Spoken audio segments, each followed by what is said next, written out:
So let me play hardball with you, Adam. Let's go ahead and start potting, man. As far as people that aren't ready for that conversation, some people aren't, man. And you have to know who you engaging and who you speaking to in order to make sure that you are relaying information to the right audience. Because in certain scenarios, people have to be in a certain space and a certain mind frame to hear certain things in order for it to be an effective and efficient form of communication. I think it's valuable to look at somebody and say, no, you're not ready to have this conversation. Go sit down, check in with yourself, get your life together, come back, let's revisit. But I don't know. I'm gonna hold on to that one, whether you despise it or not. That's the right answer, Wayne. But I think more so what Adam is talking to about all these social media activists who are not really trying to have that conversation themselves, but want to point out that somebody else is not ready for the conversation. Okay. Yes. I was not talking about in a one-on-one situation where I'm talking about, this widespread. Oh, but they ain't ready to talk about that though. Right. Yes, we are. You talking about the uninformed, uneducated who like to just drop that and walk away to prevent them from demonstrating any form of depth. That community. Exactly. Yeah. The super woke community, barely made it through high school, but all of a sudden they got all the answers because I was learning the right stuff while y'all was learning what was in them school books. Okay.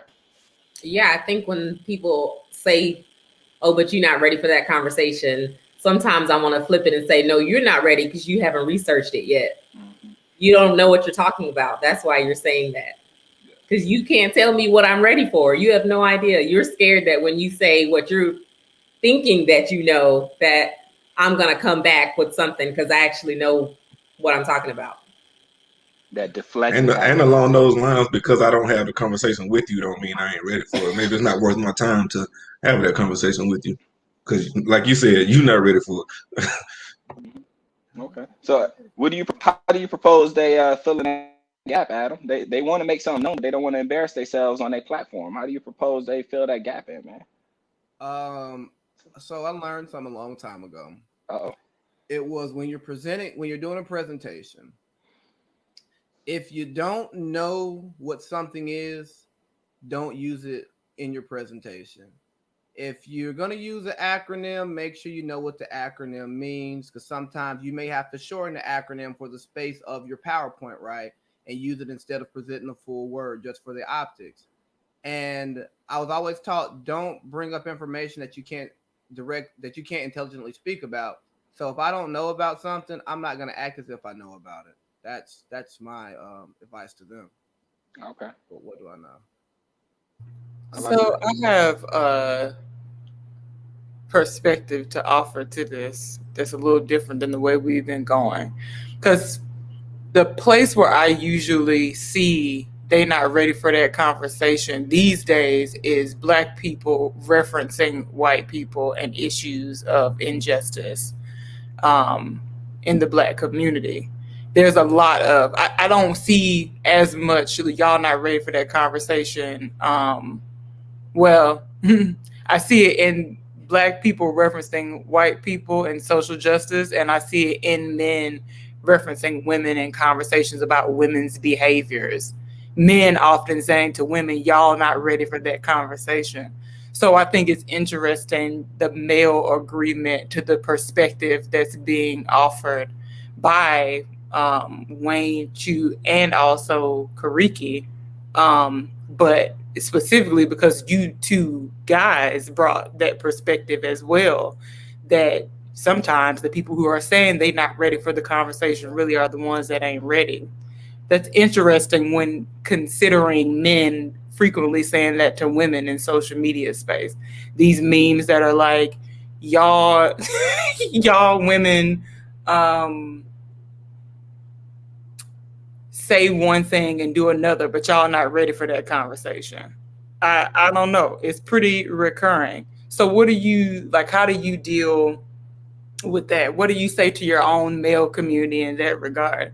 And then when it comes to Black people, do you still think, like, do all of you still think that Black people are saying to white people, y'all not ready for that conversation because we're not ready to have it? Because I actually do think that there's some preparedness available for Black people to get into, to have conversations about social justice that a lot of us haven't touched yet. Okay. Let me preface my antics with this. All right. I usually generalize when I'm trying to stir the pot. So when I throw that y'all phrase out there, I'm poking. I'm trying to stir the pot up. So in scenarios where it's in reference to the other gender, that's me stirring the pot up, and I'm all for it. I love that part of it because I like to spark that conversation, knowing that that's usually what it's going to turn into. In reference to the racism history portion of it, I think that's a little different. There's so much history that hasn't been taught that I would likely agree that a lot of things that we aren't ready for. When we look at the way that the traditional education system is laid out in this nation, there's so much anti-African American history conversation that occurs in the classrooms that there's a lot that doesn't get discussed. Even from the use of the language of slave to those that are enslaved, the language, the words, the implement of those in the textbooks, they drive a different conversation, which is where I go back to things like that 1619 project and how that should be put into the schools to allow everyone to be ready to have that conversation. But when it comes to the racism part, I don't think everyone's ready because there's so much that's happened, not just in this nation, but in order for this nation to be built, that we missed and haven't heard about yet, that I don't think we are ready to actually have an intelligent conversation. But we can have a conversation where things get shared, information comes about, and then hopefully we go back and do our research. But for that portion of it, yeah, I don't think a lot of people are actually ready from an informed perspective.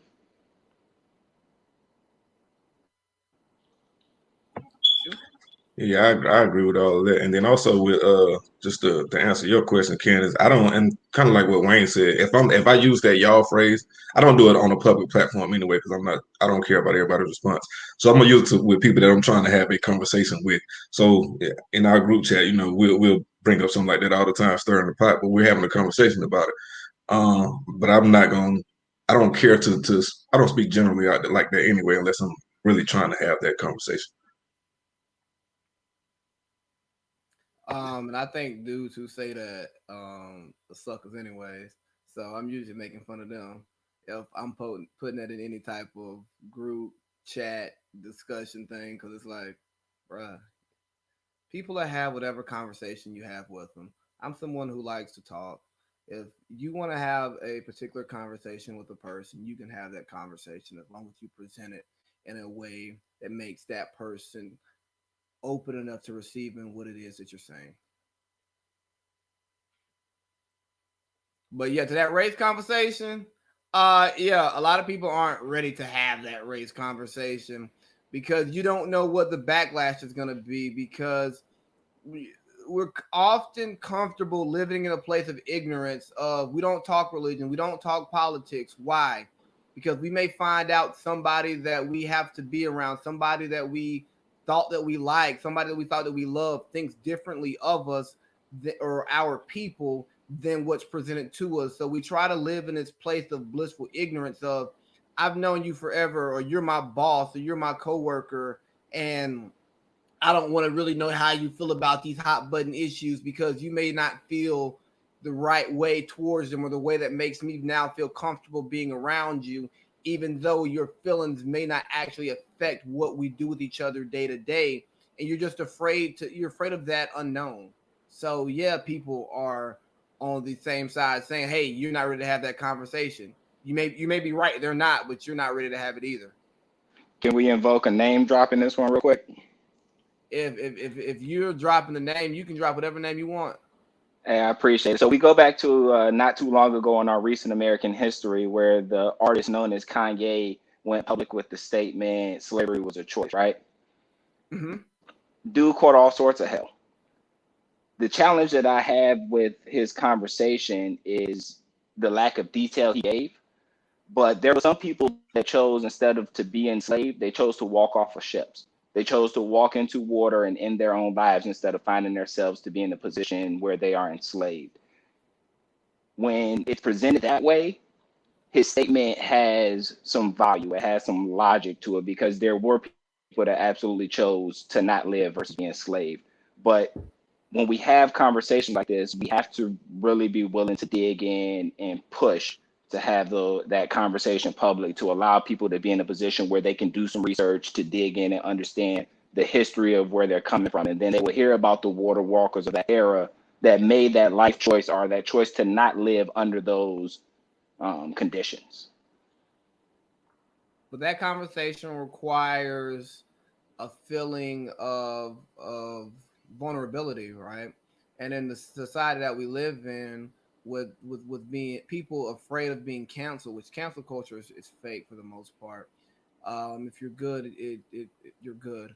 So people are afraid of that because you may show your vulnerabilities or your ignorance, and that in turn becomes with you being intolerant of something that you're actually ignorant to. I feel you on that. And if anybody tunes into the Black and Call podcast, they'll have a little conversation with you about the value of not living in that cancel culture concept. So, food for thought, some information out there about that. Karika, you quiet.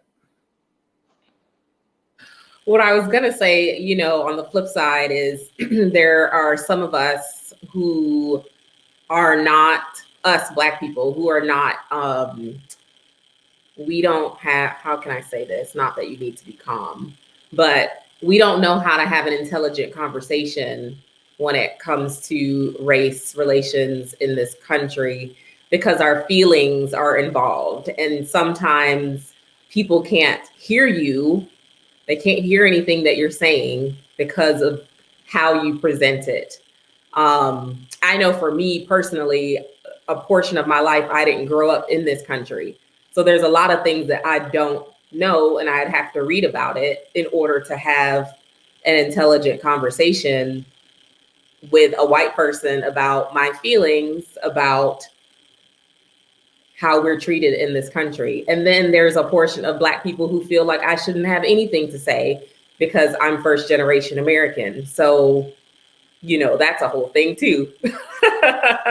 They feel like I shouldn't say, and I'm fair skinned. So I just really should shut up. So there is a whole list of things when it comes to y'all not ready for that conversation. Well, maybe I'm not ready for it either, or people who are like me aren't ready for it.